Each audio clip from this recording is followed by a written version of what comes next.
Hi, it's Ian Coleman from PIA First. It's Sunday, the 22nd of April 2018. In this video analysis, we're going to be looking at firstly the dollar index and then the FX majors, highlighting what chart formations we're seeing this week and what medium-term trades we're looking at, and obviously updating on also our live trades. Firstly, we start with the dollar index. This is the 8-hour chart. Now, we've seen some pretty mixed and volatile trading since the beginning of March. This whole move, if you like, this bearish channel formation looks corrective. Saw a rally, continuation of the rally on Friday, but we have stalled at the trend of lower highs, and we're looking for a dip lower at the start of the week. Hard to tell at the moment how sustained the correction lower may be. There's scope that we could move all the way down to here, which is 88.82, but throughout the week we're going to be looking at buying dips in the dollar, intraday dips in the dollar, until we see a solid reversal. Obviously, if we get a daily break and a close above this level, which is at 90.47, then this whole corrective formation is probably complete and the dollar is going to continue to move higher. Looking at the majors, euro dollar I think is probably the one major currency at the moment which is hard to predict. We've had very mixed volatile trading for the last 56 days. That's either formed a corrective channel formation, which is the purple lines, or a symmetrical triangle formation. Both of these patterns do have a bias to break to the upside, but with that outlook in the dollar, any break to the upside is probably going to be limited. In fact, if we look to the RSI, which is the relative strength index, we can see that basically since sort of the 10th of February, we've just been moving around this 50% level, which is the midpoint of the RSI, the relative strength index, and that's a pretty good indication that we're in a non-trending sequence. So the immediate bias is slightly bullish. We've got some bespoke support at 122.49. We did bounce pretty close to that on Friday, and there was an exhaustion count on DMARC, which is a 13 count on the intraday chart. The first resistance level going into next week is at 123.45, so we'll be watching that for price action reversal formations around that level. Sterling dollar is looking quite good. We missed our medium term sell trigger by, I think it was 2 ticks last week. We had a trigger to sell sterling dollar at 143.80, and it actually made a 143.77 high. If we look to the weekly chart, this looks like we've completed a bullish Elliott wave formation, so 5 waves to the upside. If we put an RSI on here now, we're going to see some bearish divergence. So bearish divergence, so the chart has made a higher high, the oscillator has made a lower high, and that's sometimes a very good indication that that this rally has come to an end. We've also got a bearish outside week, so this candle has completely engulfed the candle, the previous weekly candle, and that is also a good indication that a top is in place. However, going to shorter time frames, and we're going to look at the 2-hour chart. Here we can see this strong sell-off. We've pushed through this 161.8% extension level, but we've got 2 bespoke support levels this week. We've got 139.84 and then we've got 139.29. We've also got an 11 count on the intraday chart, so further losses are likely to be limited, and then we're likely to see a correction to the upside. We don't think that we'll break the previous high, and so the medium-term outlook will still be bearish, and we'll be looking to sell into rallies over the medium term. Dollar Swiss has been quite a hard one for us to call. We're actually short in this major currency pair at 96.84, which is actually our monthly resistance level. So at the moment we're buying dips intraday, but if we see a monthly close below 96.84, and obviously that will be the end of this week, then the bias flips to the downside.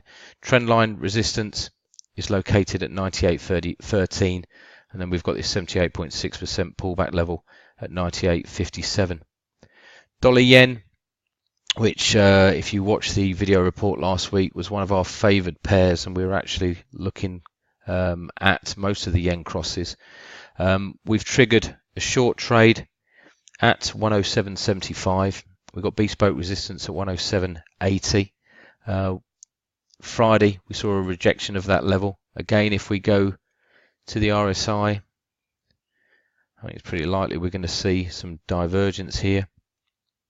So again, chart makes a higher high there. The oscillator makes a lower high. We're assessed as being in a ending wedge formation. If we can break this level here at 107.28, then the measured move target is going to be around about 105.70. Even if we look into shorter time frames, and this here is just a 30-minute time frame, there is scope for maybe just a small rally up at the start of the week, but we're looking for that to potentially make a right shoulder of a bearish head and shoulders formation. A break of 107.52, measured move target takes us down to about 107.20. Dollar CAD, an aggressive move to the upside. It's broken through a head and shoulders, a bullish head and shoulders formation. The measured move for this time frame is here, which is 128.09. We've got bespoke resistance at 128.05. So we're looking to actually take some profit on our long trade, which we're actually long at 126.30 on our medium term call, around about here, and then we're going to look for a potential reversal with the previous high located at 128.20, and then this 423.6% extension level at 128.32. Commodity currencies do have a tendency to run to this Fibonacci level, so we'd look for the upside to be limited this week. Medium term bias has flipped to the upside, but I think we're going to see a correction lower to offer better entry levels for a long trade. Aussie dollar, longer time frames are pretty mixed, but shorter time frame we highlighted a wedge formation. We broke out of that. We've had a very aggressive move to the downside. The measured move target is the start of the wedge, which comes in at 76.52. So it'd be pretty unwise to sell Aussie dollar at the start of the week. And again, we're short of Aussie dollar at 77.70 on our medium term calls. Intraday time frames, 77.20 is quite a good resistance level, and if you look back over past price action, that's been previous resistance and previous support. So short at the start of the week we're looking for a potential bounce up to this sort of level to again get short on our intraday basis. Like I said, we are short at 77.70 on our medium term calls. Euro sterling, we've had a, let's just get rid of that.